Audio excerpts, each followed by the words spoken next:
Olá, gente. Bom dia. Tudo bem com vocês? Eu espero que sim. Eu estou bem e estou feliz por mais uma vez estarmos juntos, para aprendermos um pouquinho mais sobre a palavra de Deus. E eu quero convidar você nessa semana para a gente meditar um pouquinho no Salmo de número 2. É um salmo maravilhoso, um salmo que fala muito ao nosso coração, nos ensina muito sobre a graça, sobre o poder de Deus, sobre as nossas vidas. E é importante aprendermos um pouquinho do contexto desse salmo. Eu quero convidar você a viajar comigo nesse salmo tão maravilhoso para as nossas vidas. Salmo de número 2, ele é um salmo de um rei, escrito por um rei de Israel, e lá no livro de Atos, no capítulo 4, os versos 25 e 26, vai ser identificado como sendo o rei Davi. E o que esse salmo traz no seu contexto, o pano de fundo disso, a situação que estava sendo vivida naquele momento, é que havia um risco de uma grande revolta na nação. Você pegar aqui os versos 1 e 2, é o que Davi está dizendo. Olha só: porque se enfurecem os gentios e os povos imaginam coisas vãs, os reis da terra se levantam e os príncipes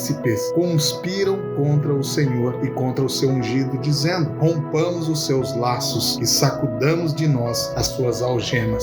Então parece que estava sofrendo aí uma espécie de motim, uma espécie de risco, para aquela nação, é o que o verso 3 está trazendo. E a possibilidade delas caírem numa situação de guerra militar era um grande risco, e o rei estava falando sobre isso. Mas é interessante que ele vai dizer aqui sobre ser o ungido, o ungido de Deus, no verso de número 2. E esse termo ungido, ele é usado para se referir também a reis anteriores, reis futuros. Se você pegar ali 1 Samuel, capítulo 12, os versos 3 e 5, capítulo 16, verso 6, o próprio Salmo 20, verso 6, vai falar sobre isso. E talvez a ideia aqui seja a revolta dos amonitas e dos povos contratados para combaterem os israelitas, ali em 2 Samuel, capítulo 10, o verso de número 6. Esse talvez seja o pano de fundo, é um possível pano de fundo, é um possível contexto histórico para o qual Davi está escrevendo o Salmo de número 2, falando aí sobre os gentios estarem furiosos e imaginando coisas vãs contra ele. Porém, enquanto esses povos estão pensando isso, se unindo e conspirando contra Davi, que nós relatamos nos versos de 1 a 3, aquilo que era um risco real para Israel era motivo de risos para Deus no verso 4. Olha só o que diz o verso de número 4: ri-se aquele que habita nos céus, o Senhor zomba deles. Então imagine que Davi está vendo aquele ajuntamento de povos, de nações, vindo contra ele, mas Davi vai dizer que o Senhor, o seu Deus, aquele que o ungiu, aquele que o protege, está rindo dessas pessoas, está rindo dos inimigos. Por quê? Porque Davi sabe que Deus é muito mais forte, que Deus é poderoso para guardar a vida dele. E essa reação de Davi é uma reação que deve estar no coração de todo aquele que crê em Jesus Cristo e que ama a Deus e que anda nos caminhos do Senhor e que é amado por Deus, porque isso mostra que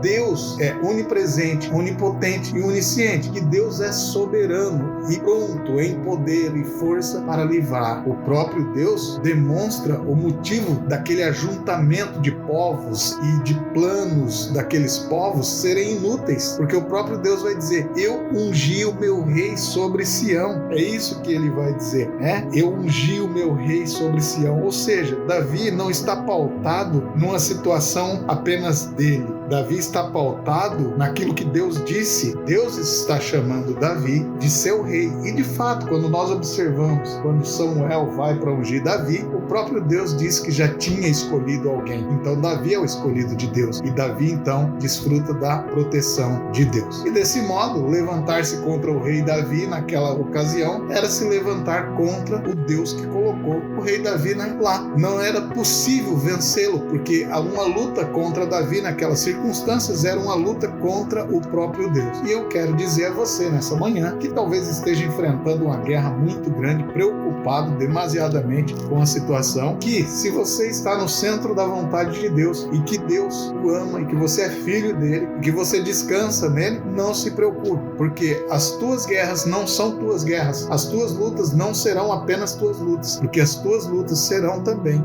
as lutas de Deus. E Ele as lutará por você e com você. E Ele é poderoso para vencer qualquer batalha que se levantar. Um bom dia, que Deus te abençoe e te guarde. Eu espero você em nosso próximo encontro, se assim o Senhor Jesus nos permitir. Um abraço e até lá.